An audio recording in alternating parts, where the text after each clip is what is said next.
Hi everyone. So in the last two videos, we've been talking about arithmetic sequences and series. Now we're going to be talking about geometric sequences and series.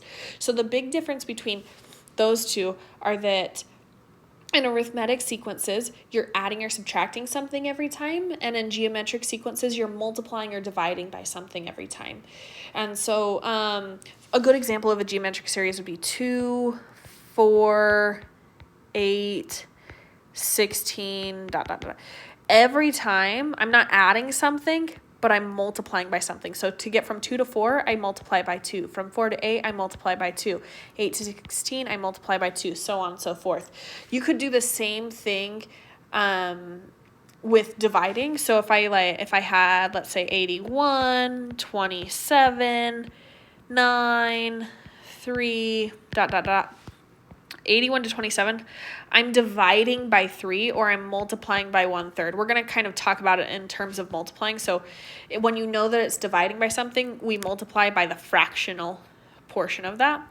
So dividing by 3 is the same thing as multiplying by 1/3. And so both of these sequences are considered geometric because you're multiplying by something. Let's start going through examples.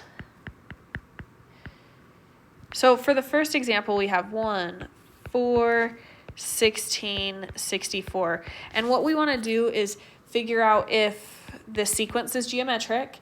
And if it is, we're going to find the common ratio. So the common ratio, we talked about a common difference in those arithmetic sequences. And that's what you're adding and subtracting every time. The common ratio is for geometric sequences, and it's what you're multiplying or dividing by every time. Then we're also going to find the next three terms in the sequence and then the 23rd term. So the first thing we're going to do is decide if this is geometric. So am I multiplying by something every time? So to go from 1 to 4, I multiply by 4. To go from 4 to 16, I also multiply by 4. 16 to 64, yeah, I'm multiplying by 4. So yes, for sure this is geometric because I'm multiplying by 4 every single time. So now I find the common ratio. Well, we already did that. Common ratio is r, so r is equal to 4 because I'm multiplying by 4 every time. And then the next three terms. So to find the next three terms, I start at 64. Well, I know I'm multiplying by 4, so if I do 64 times 4, that would be my next term, so it would be 256. Then I multiply that by 4, and I get 1024. And then I multiply that by 4, and I should get 4096. So those are my next three terms in the sequence. I just continue to multiply by 4. As you can tell, these numbers start to get really big really fast. Okay, now the last thing we're going to do for this example is find the 23rd term.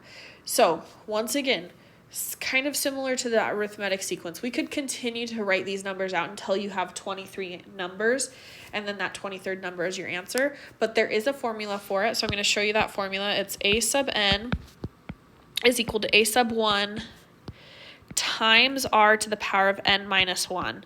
So once again, these variables are really the same. So your a sub n is the term we want to find. Term to find. The a sub 1 is your first term. The r, we've already kind of talked about, that's your common ratio. That was like a weird m. That's okay. And then your n is the number of terms. In this case, it'll be 23 because we're trying to find the 23rd term. So a sub n, remember, we can replace it with a sub 23 because we're trying to find that 23rd term, is equal to your first term. So my first term in the sequence was 1 times my ratio, or my common ratio, which is 4. You don't have to put it in parentheses, but I always put my common ratio in parentheses. And then to the power of n minus 1. So n is 23 minus 1, and we can plug that into a calculator, and that is 4 to the 22nd power, really, like when you simplify it down. And that's a really big number. It's going to be, so my calculator tells me 1.759 times 10 to the 13th because it's too big for my calculator. I'm going to plug it into my computer so it gives me a real number.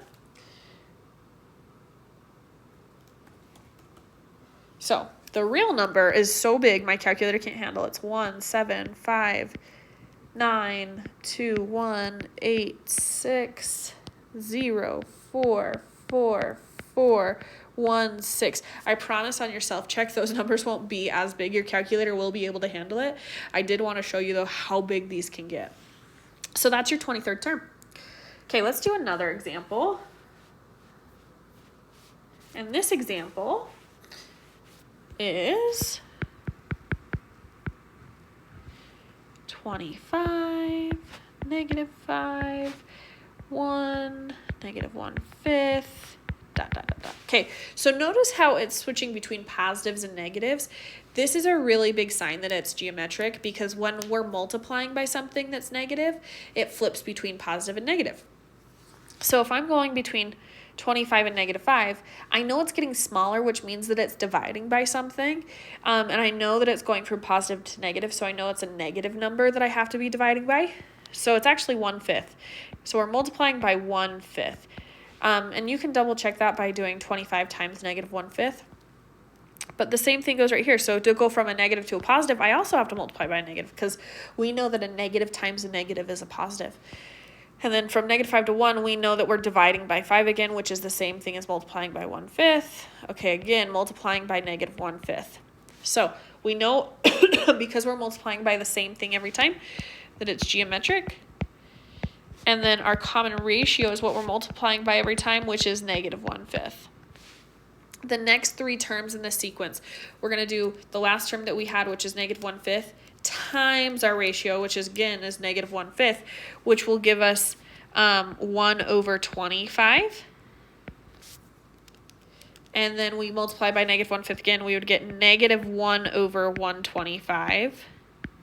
And then we multiply by negative 1/5 again, and we get 625.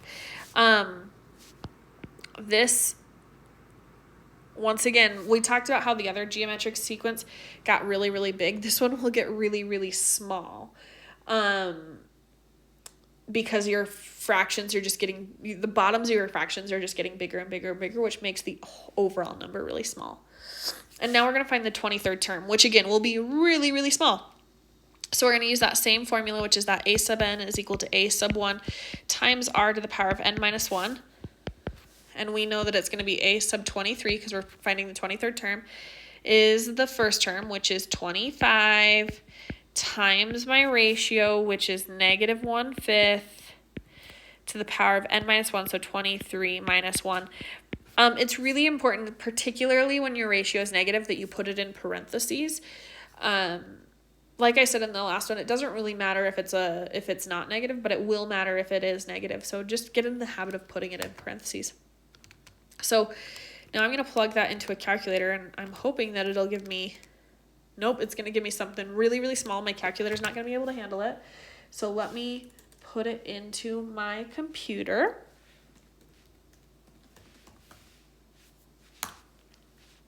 Which gives me 1/9536743164062, which that number on the denominator is really big, which means the overall number is really, really small. Once again, your self-check will not have these big or small of numbers. It's just I wanted to show you how big or small they could get. Okay, so now let's go to the third and fourth examples, which are talking about those explicit and recursive formulas.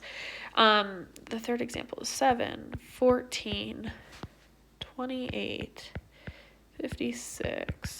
So once again, before we actually figure out what those explicit and recursive formulas are, we're going to find the common ratio. So to go from 7 to 14, we multiply by 2. To go from 14 to 28, we multiply by 2. 28 to 56, we multiply by 2. If you remember on the arithmetic sequences, I showed you this. I said if you couldn't figure it out, you would do the second term minus the first term. For geometric, it's the second term divided by the first term. That'll always give you what you're multiplying by.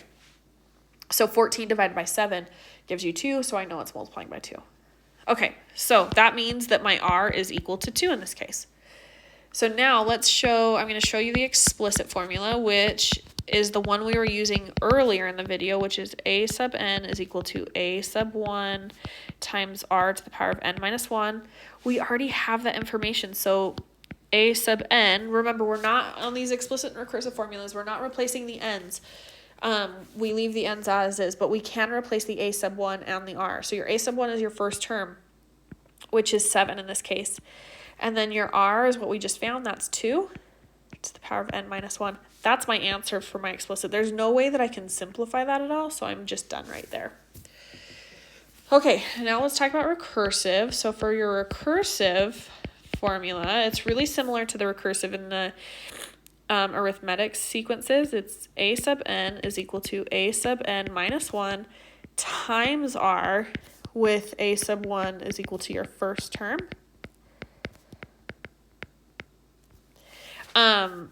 Now, once again, we're not replacing the n's, and remember, this recursive is kind of odd. Like, we don't use it very often, but it is good to have.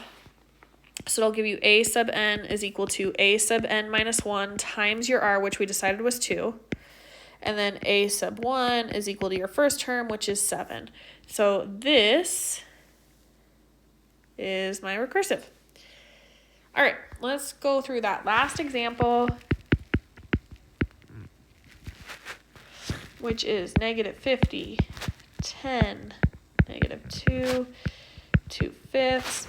We're trying to figure out what we're multiplying by every time. Because it's getting smaller, I actually know it's dividing by something. And because it's going from positive to negative, I know that it's dividing by a negative. So from 50 to 10, I multiply by -1/5. And once again, if you did that second term second term divided by the first term, it would also give that to you. So I know that r is equal to -1/5, which means my explicit,